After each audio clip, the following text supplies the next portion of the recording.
Episode 32 of Modern Business Podcast.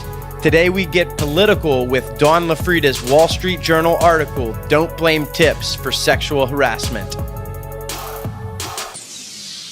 Welcome, I'm Ryan Hicks, and this is Modern Business, the podcast to learn from franchise business leaders and explore new business technology. Our community is about sharing knowledge and tools that help us achieve our goals in business and beyond. Thanks for being here and welcome to Modern Business.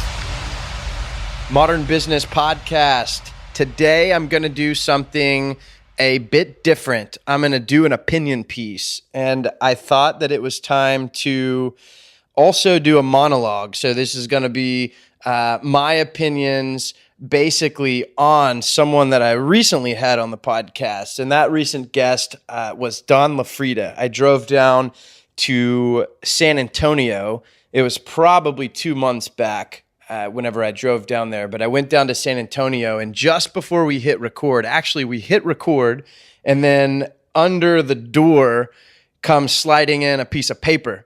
And we recorded our podcast, and after we were done recording, she went and grabbed the piece of paper and put it in front of me. And apparently she had asked someone to print that up and have it ready for whenever we were done.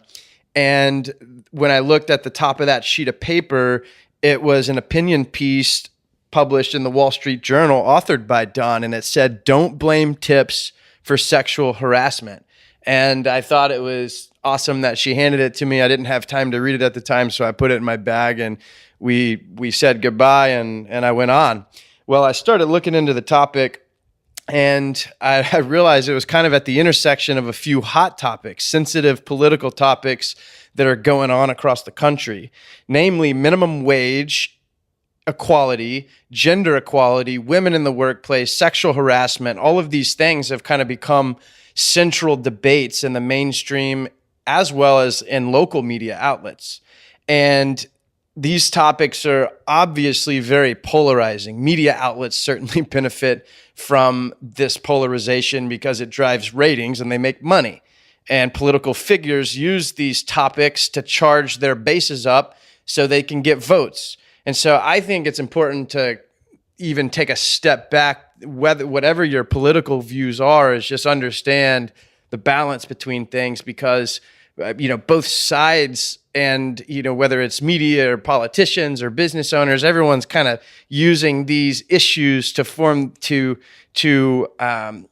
promote their narrative and for whatever's good for their particular constituents. But here on Modern Business, I'm interested in how these issues affect franchising, how they affect the entrepreneurial pursuit of the American dream, and whether that's through franchising or through any other means of commerce.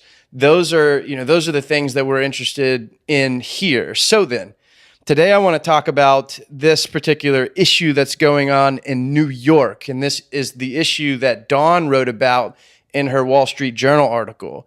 And it sits at the intersection, this particular issue, sits at the intersection of wage and gender equality. And in my opinion, New York Governor Andrew Cuomo has his head in the sand a bit, because whenever you look at this and listen to Dawn's piece, which I think I might just read, I actually don't have a complete game plan for the podcast. I have some notes, but I think it's just really, really interesting. So I'll just back up and explain. So New York Governor Andrew Cuomo is considering eliminating the lower tipped minimum wage that most waiters, waitresses, bussers, bartenders earn.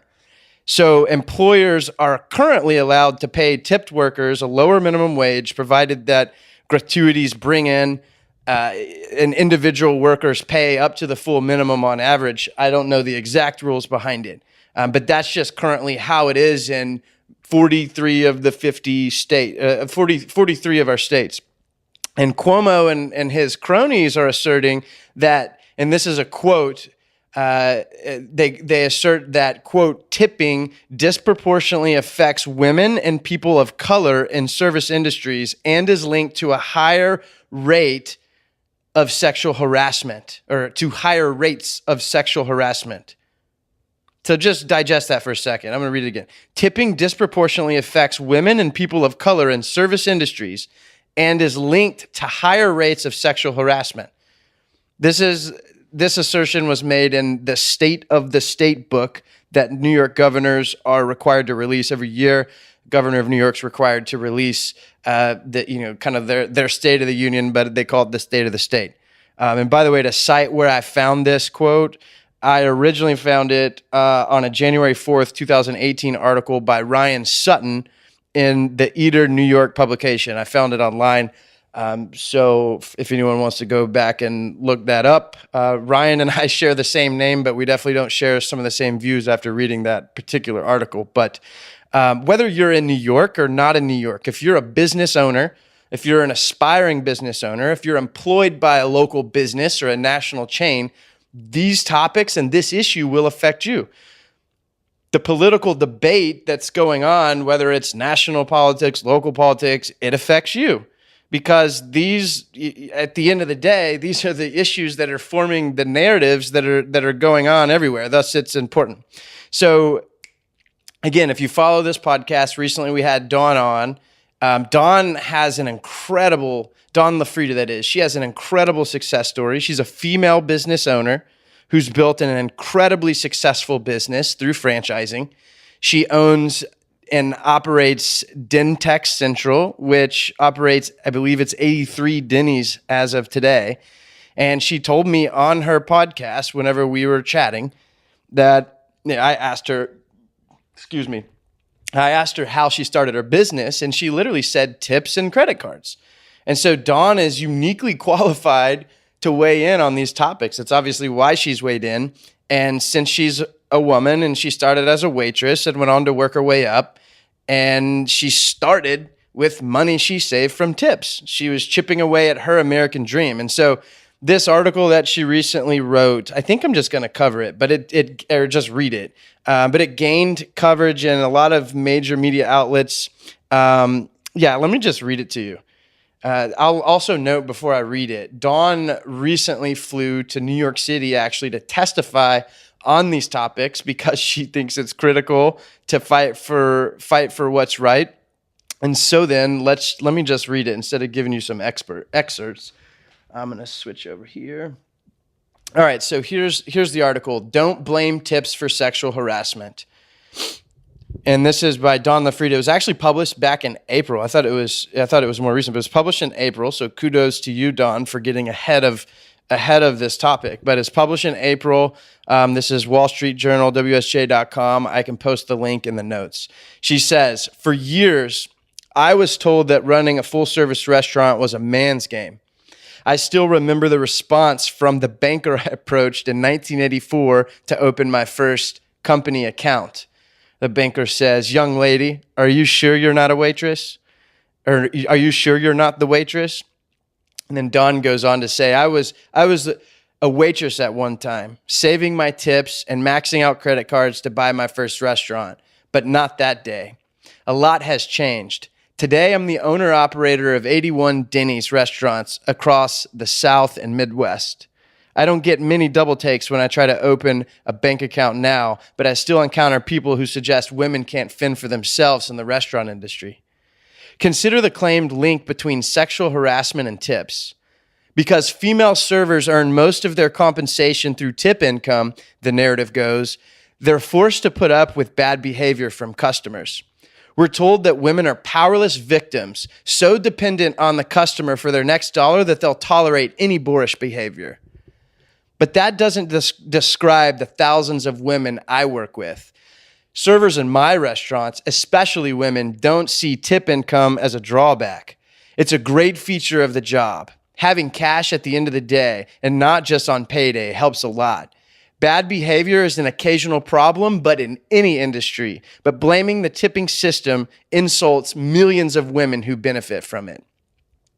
Yet some want to do away with tipping. New York Governor Andrew Cuomo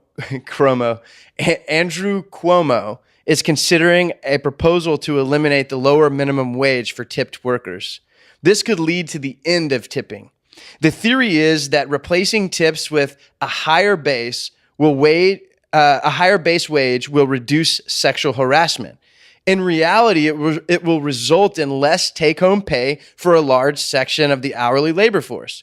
New York restaurateurs have already learned that lesson the hard way. Servers are fleeing restaurants that try higher base wages in lieu of tips. Some 97% of restaurant staff prefer the status quo to a tipless alternative, according to data from Upserve. I'll also link to that, by the way, in the show notes. Even a base wage of $20 an hour wouldn't compensate many servers for the income they would lose if tips disappeared. Goodness gracious.